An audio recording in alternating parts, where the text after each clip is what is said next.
Good morning friends, मैं doctor Suman Sharma आज आपके साथ एक नया फिटनेस का टॉपिक शेयर करने आई हूँ। आज मैं आपके साथ डिस्कस करूँगी कि अगर किसी को फ्रैक्चर हो जाता है तो क्या हम ऐसी डाइट यूज़ करें जिससे हमारा फ्रैक्चर जल्दी हील हो। तो आइए पहले जानते हैं फ्रैक्चर है क्या। फ्रेंड्स, हमारे जो बॉडी का ढांचा है ये 206 हड्डियों से मिलके बना है। उसमें जिस जिस जगह पे हड्डियाँ लगी हैं उनकी शक्ल के हिसाब से, उनके प्लेस के हिसाब से उनके नाम हैं। जैसे लंबी हमारी हाथों और पैरों में जो हड्डियाँ हैं उन्हें हम लॉन्ग बोन बोलते हैं। जो हमारे हाथों में हड्डियाँ उन्हें शॉर्ट बोन बोलते हैं। इस तरीके से बोन्स के अपने अपने नाम हैं। तो फ्रेंड, मैं फ्रैक्चर बताती हूँ आपको।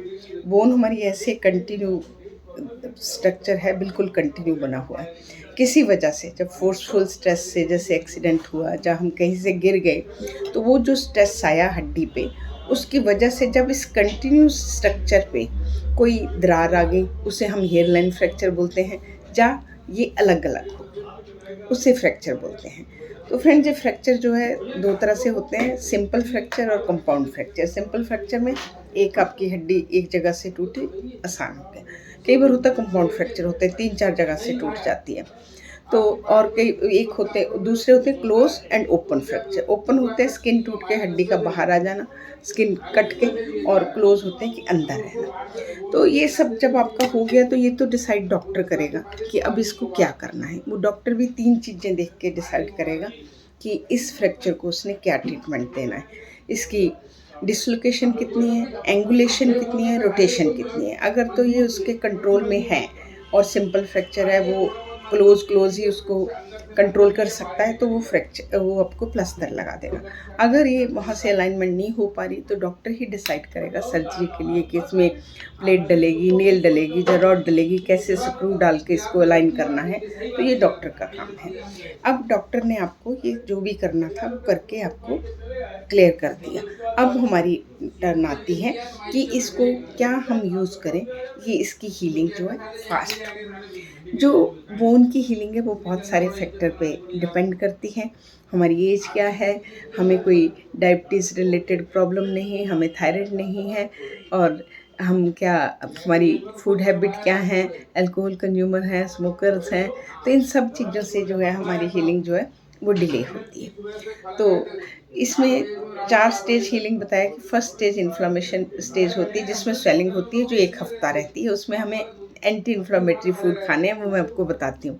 और सेकंड स्टेज में है सॉफ्ट कैलस कोलेजन बनता है, जिसे हम सॉफ्ट हड्डी का पहला रूप मानते हैं। वो स्टेज 2 हफ्ते चलते हैं। उसमें हमें मैक्सिमम प्रोटीन रिच फूड खाने हैं, क्योंकि प्रोटीन हड्डी को बनाने में काम करता है।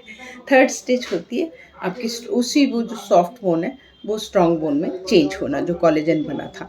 और उसके बाद फोर्थ स्टेज है रीमॉडलिंग। रीमॉडलिंग जो स्टेज है वो काफ़ी लंबी चलती है, वो ईयर तक चल सकती है। रीमॉडलिंग होती है दोबारा से उस बोन की शेप में आना जैसे पहले थी, तो इसको आने में काफ़ी टाइम लगता है। तो आइए हम जानते हैं हम क्या डाइट यूज़ करें। फ्रेंड्स, जो हमारी हड्डियां हैं वो हम पहले बात कर चुके हैं। Calcium, minerals, vitamins and vitamin C, zinc, potassium, इन सब चीज़ों से मिलके बनी है। और ये हमारा पुराना तथ्य है, पुरानी टाइम सिद्ध पद्धति। हमारे आयुर्वेद में भी कहा गया है कि सम से सम की वृद्धि होती है। सम मीन्स जो चीज़ है अगर हम वही घर को लाएंगे तो वो ज़्यादा होएगी। अगर हम कोई है अंदर और हम कुछ और डाल रहे हैं तो उसकी वृद्धि नहीं होएगी।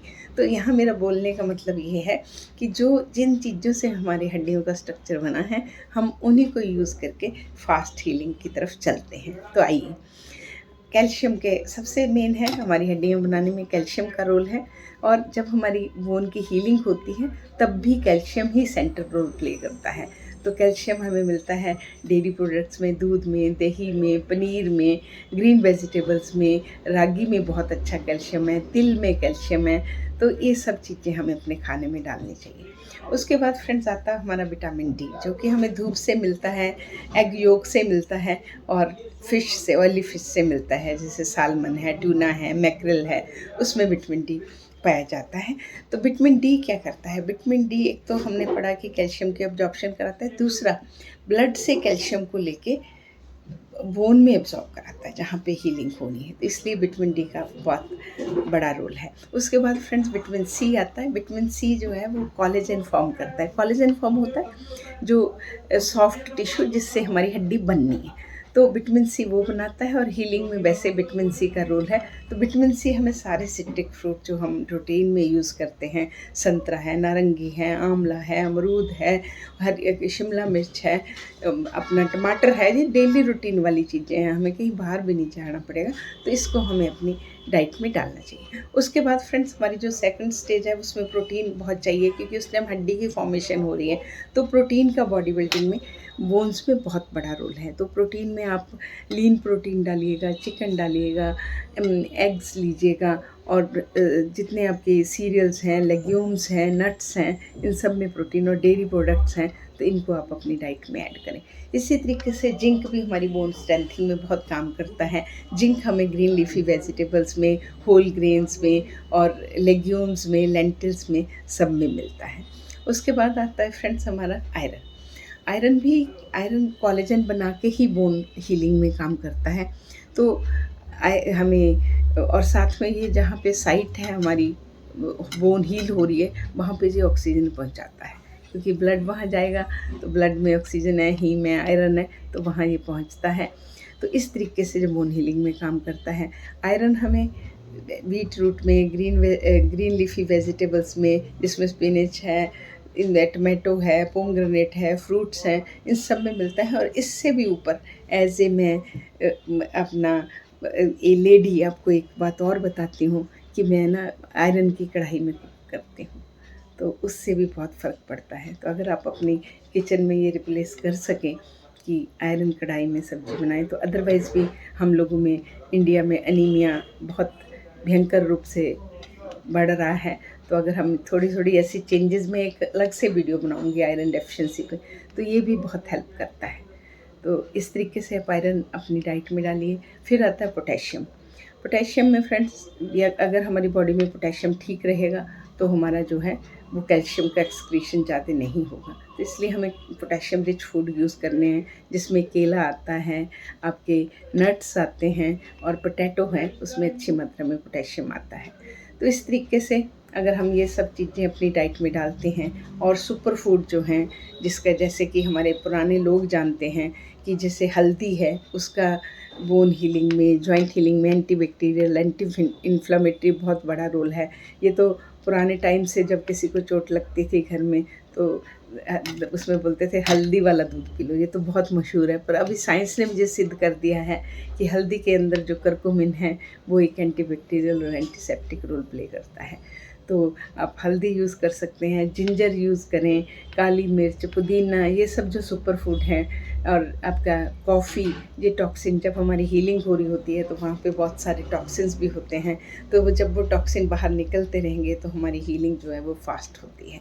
तो इस तरीके से अगर हम इन सब चीज़ों का ध्यान रखते हैं, तो हम बहुत जल्दी, हमारा फ्रैक्चर हील होता है। और जब आपका ठीक भी हो जाते हैं, डॉक्टर आपको 1.5 महीने में, 2 महीने में, 3 महीने में ओके भी कर देता है, उसके बाद भी दिमाग में रखिए कि रीमॉडलिंग होने में साल लगता है। तो आपका बोन अंडर प्रोसेस चल रही है, आप अकॉर्डिंगली अपना धीरे धीरे एक्सरसाइज शुरू करें और अपनी डाइट को कंटिन्यू रखें। तो एक्सरसाइज अपने डॉक्टर से या फिटनेस ट्रेनर से ही बात करें, क्योंकि उस टाइम आपका जो पार्ट इतनी देर तक उसमें रहा है एक ही पोस्चर में, उसमें स्पाज्म हो जाता है। तो जब आप एक्सरसाइज करते हो तो पेन होती है, तो आप कर नहीं पाते। तो आपका ट्रेनर ही आपको अच्छे से, जब आप क्राई भी करते हो कि मुझे पेन हो रही है, पर वो बोलता है नहीं चाहिए, तभी आपका ये पार्ट खुलेगा। तो वो आप अपने ट्रेनर से, फिजियोथेरेपिस्ट से या अपने डॉक्टर से कंसल्ट करके ही एक्सरसाइज करें। तो इस तरीके से फ्रेंड्स, अगर हम अपनी डाइट का ध्यान रखते हैं, कैल्शियम हो गया, हमारे डेयरी प्रोडक्ट सारे जो रूटीन खाना है, और प्रोटीन रिच फूड हो गया हमारा, और सारे minerals, vitamin, green leafy vegetables, super food, ये हम यूज़ करते हैं, तो हम बहुत जल्दी अपने फ्रैक्चर से हील होके अपने काम पे दोबारा लौटते हैं। तो इस, अगर ये मेरा वीडियो आपको फ्रैक्चर हीलिंग में डाइट क्या यूज़ करें बताने में कुछ हेल्पफुल हो, तो इसे ज़रूर शेयर करें, सब्सक्राइब करें। और मैं इसी के साथ आपसे विदा लेती हूँ। कल एक नए टॉपिक से आपसे मिलती हूँ। नमस्कार, थैंक यू।